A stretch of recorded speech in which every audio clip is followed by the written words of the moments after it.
during my first year or so in New York.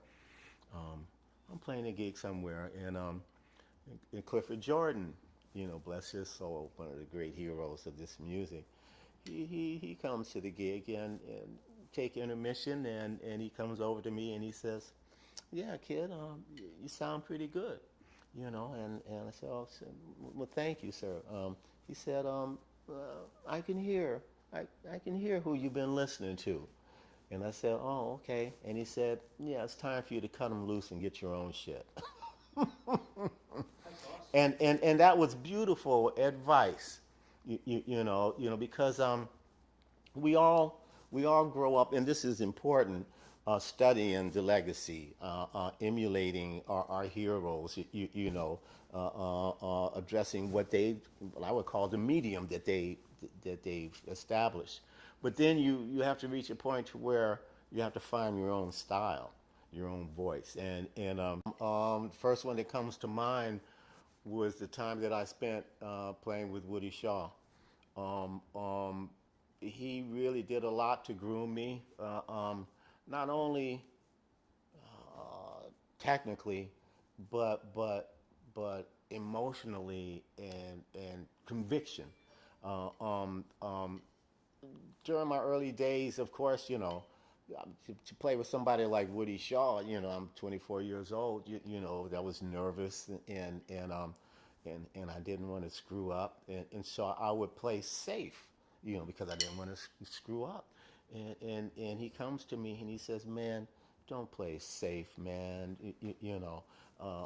We need you to participate in the dialogue." So he said, "Start something, instigate something, suggest something, and give me something to play off of."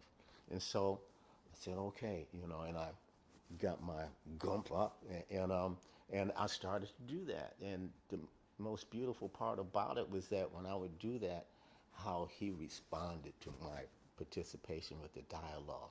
I go, "Chitty bat that's doodle bang." He goes, "Baby," and I say, "Oh, this is how this works, huh?" The dialogue.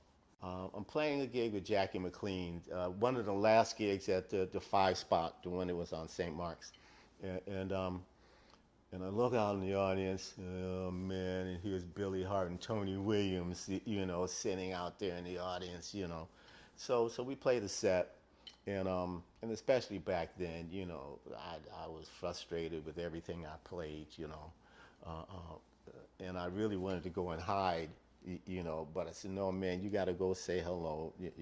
So I go over to say hello to Billy Hart and Tony Williams, and I say, "Hey guys, I apologize, I'm still trying to find myself, et cetera, et cetera." And Tony said something that I will never ever forget. Tony said, and he would know,